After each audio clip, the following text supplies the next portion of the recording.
With me in the studio. We'll take your calls. Senator Derryn Hinch, good morning. Morning, Mr. Mitchell. We seem to have the 3AW shirt on. You've got the same shirt. It is Senator, isn't it? It is now, yes. But we had the official call at a function last Tuesday, actually. And then at 4 o'clock, then the Jeff Pope, the AEC Victorian officer, goes to see the governor, because you are the Victorian senator, so it all has to be done through state by state.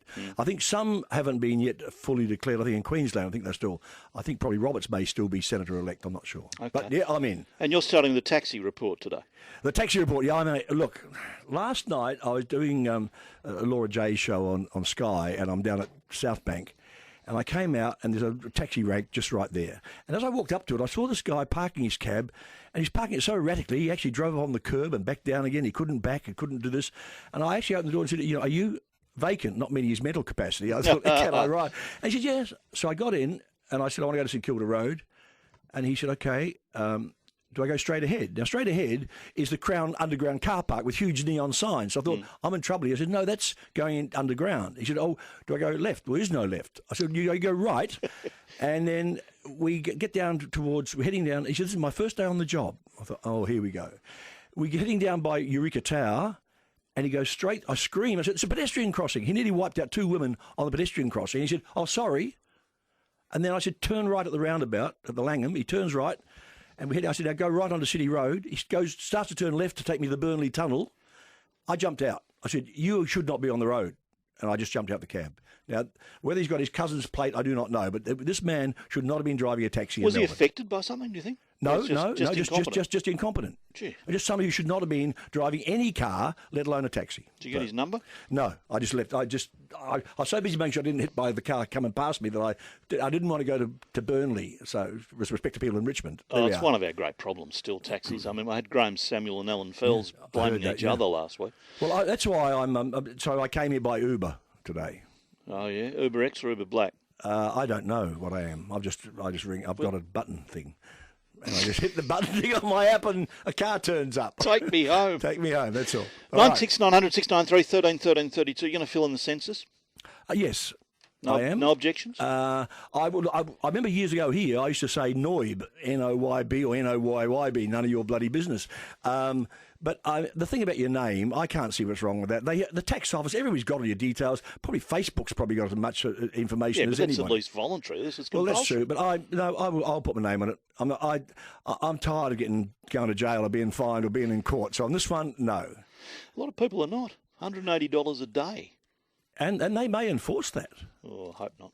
Now, the last I heard as I walked in the studio, I think Xenophon's going to try and bring in, or somebody's going to try and change the legislation so the fines disappear. Well, that's crazy, $180 a day for anything. Is a stupid well, if fine. it comes to a vote in the Senate, you'd support that, wouldn't you? Yes, I would. Yeah, that part I would, yes. Yeah. Hey, when's Senate school? What's Senate school? Senate school starts on the Tuesday of about the 24th, the 23rd or 24th of August. So you do that. You go 2.5 days of Senate school to learn all the protocols and stuff. And now, I've now got information from everybody. On the morning of the 30th, we arrive at about 8:30 at the Senate, at Parliament House. We have a group photo if we want to. You don't have to take part in the group photo. And you and a camera. I mean, I can't. Well, that's true. I mean, I can reluctantly, I'll do it. If that's needed, I will do it. And then we're sworn in, I presume, by the Governor-General. And then that afternoon, we have our first session. And I think that the next night, on Wednesday, Tuesday night, I think we have a dinner with the President of the Senate, I think. And when do you actually do some work? Well, I presume on the 30th in the afternoon you'd start. That's what I would hope. Yeah. I've got people working on stuff for me as of now. What's your maiden speech going to be? It's going to be good. I spent 5 hours working on it the other day. Yeah, and it's not going to go for 5 hours. No, but I think you're allowed 12 minutes, but they then stop the clock and don't gong you, so you could talk for 2 hours if you wanted to. I'm been told I won't do this, I promise. But it'll run about 4,000 or 5,000 words. Yeah, and will that be going to the heart of your platform? Or are you going to give us a personal story? No, mainly the platforms, issues, some personal stuff, some stuff I've got up my sleeve. I'm not going to rehearse it with you, Neil, but I think you know I'm there. Oh, you're going to raise hell? I think so. Name names? Yeah. Oh no! What are you going to do? Because of course I name names. If kids' safety is at risk here, but in your maiden speech you can do Possibly. Got a couple up my sleeve. Of what? Of people suspected or No, convicted? look, see, look, this is a canard because I've never named anybody suspected of a crime. I've named convicted criminals. No, you've named a few who hadn't been convicted of the crime you're accusing them of. Which ones? Glennon.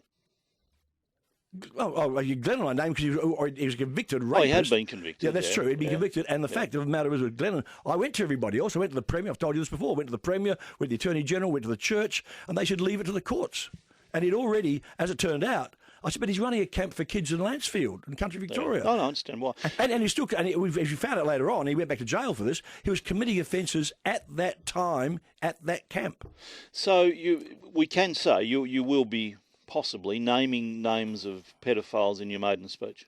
No, I'm not saying I'm going to do that yet. I haven't finished it. I haven't written it yet. But if I have to do it, I will. Yeah.